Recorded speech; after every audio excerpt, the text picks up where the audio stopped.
Hello everyone, welcome to this channel. Today's video will be about Zaynab bin Josh and Zayd ibn Muhammad, their marriage and divorce. Welcome. I have looked into this issue and I find this issue to be rather troublesome.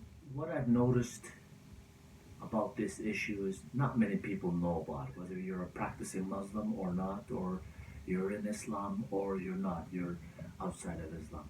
Many people do not know about this issue. I found out about this issue many years ago. When I heard it, I did not believe it. Therefore, I did not take it seriously. The past year, I've looked into this issue, read books about this, and I'm very troubled by this, and I'd like to share research on this issue. Now, for people that do not know of this issue, this will come as a rather, I'm going to say the word shock. It will shock some of you. Therefore, I urge everyone who watches this video to do their own research. I will attach links to the description part of this video. Therefore, please take some time and read through the links. Please take the time. That's the point I'm trying to make. Okay, let's proceed. Zayd ibn Haritha, ibn means the son of, was a slave. He was purchased and brought into Hatijah and Muhammad's home when he was approximately 15 years old. At the time, Muhammad was 25 years old and his wife Hatijah was about 40 years old. Zayd and Muhammad got along really well. After a few years into the relationship, Muhammad declared to everyone that Zayd was now his son. Zayd's name went from Zayd ibn Haritha, the son of Haritha, to Zayd ibn Muhammad. That's the way Zayd was known. Zayd ibn Muhammad. Everybody knew Zayd to be Muhammad's adopted son. No issues, no concerns thus far. What we learn later on is as follows. A few years after Zayd was Muhammad's adopted son, Zayd was married to Zaynab bint Josh. Zeyneb was Muhammad's cousin. Zayd and Zeyneb stayed married for 2.5 years, and then they divorced. After some time, after the divorce, Muhammad married his adopted son's ex-wife, Zaynab. Now, when this incident occurred, the time in Mecca, it was very frowned upon. People did not like this incident. How could a father marry his adopted son's ex-wife? Back then, as in now, you would look at this issue and say, wow, this is very troublesome. How could this be fixed? How could Muhammad fix this issue of marrying his adopted son's ex-wife?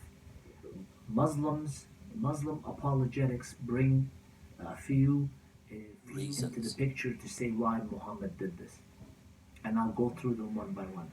Number one issue is, they say Muhammad married Zaynab because at that time, in that culture, a divorced woman required protection. Therefore, Muhammad married Zaynab just to protect her. But we'd like to comment as following regarding this. Muhammad shouldn't have married Zaynab. He could have had one of his followers marry Zaynab, and that would have solved the issue. Therefore, this argument it has some weakness to it, right? It's again, I keep using the word troublesome, but this is not appropriate. Another argument given by the Muslim apologetics is Muhammad and Islam wanted to change the social aspect of the people living during those times. During those times, a father could not marry his adopted son's ex-wife. Therefore, when Muhammad married his adopted son's ex-wife, showed that yes, your adopted son's ex-wives, you can marry them. Well, this is also troublesome in that no father should marry their adopted son's ex-wife. A Muslim apologetic will proceed to say Zaynab was only the adopted son Zayd's ex-wife, therefore it's okay. What the argument is if it was a biological son, then no, you're right. You shouldn't marry. Mama should not marry. But because Zayd was adopted, it's okay to marry an adopted son's ex-wife. This argument is also rather weak. Why? If if a father has two children, one is adopted and one is biological, are you arguing, yes, it's okay to marry your adopted son's ex-wife, but not your biological son's ex-wife? Both ex-wives, adopted or biological, father should not marry both his adopted or biological son's ex-wives. That's period. That should not even be an argument. And let me add a paragraph here about the Quran and the Hadiths.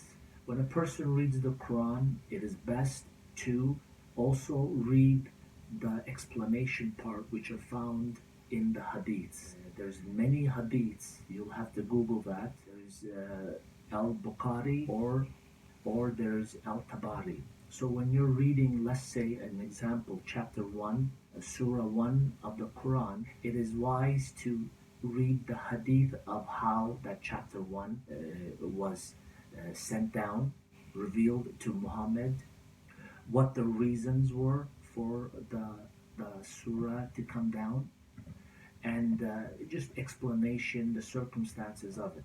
So it is wise to do this. Why do I say this? I say this because this incident of Zayd and Zeyneb is written in the Hadith books. Therefore, it's always wise to read the Quran accompanied by the Hadith books. In the Hadith books, Muslim apologetics believe that the Hadith books regarding the divorce of Zaynab and Zayd are false hadiths. They're not sahih hadiths, they say, as in they're not true. It's very concerning that Muslim apologetics pick and choose what hadiths they like to be strong and what hadith books they don't like to be strong. This is in the hadith books. There's a detailed chapter about this incident in Al-Tabari and in Al-Bukhari. It goes into detail about how Muhammad went to Zayd's home, how Muhammad saw Zaynab, and how Muhammad liked Zaynab, and how Muhammad even might have caused the divorce, and how Muhammad, after Zayd divorces Zaynab, sends Zayd to his ex-wife's home to state that Muhammad wants to marry you. These are all in the hadith books. We feel sorry for Zayd for doing this. Open chapter 33 titled Ahzab, Surah Ahzab, and read this surah. He will go into detail about how in the Quran it states that Muhammad is not anybody's father. Muhammad is not the father of any of the sons. Therefore, marrying the wife of Zayd is okay, it's appropriate, it's acceptable. In the Quran it goes into that. Plus, further in the surah, it goes on to state that an adopted children are not your true children. Therefore, do not change their names. I apologize to everyone if I did not translate the surah properly. Please, therefore, open up the surah, which is surah number 33, I believe, Ahzab. I will put a link into the description part. It's a longer surah, chapter of the Quran. Therefore, please read it, and then also please read the explanation part.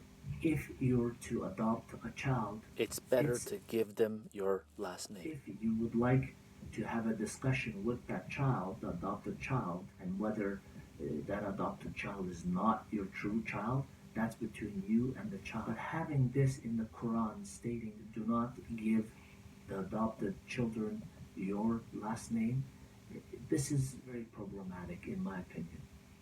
But we're trying to talk about the marriage between Zaynab and Muhammad. We find this marriage not acceptable. We don't believe that during Muhammad's time it was acceptable. People talked about this. People frowned back then, and even today's standards, it's not acceptable for a father to marry his adopted son's ex-wife. I find this action by Muhammad to be not a proper action.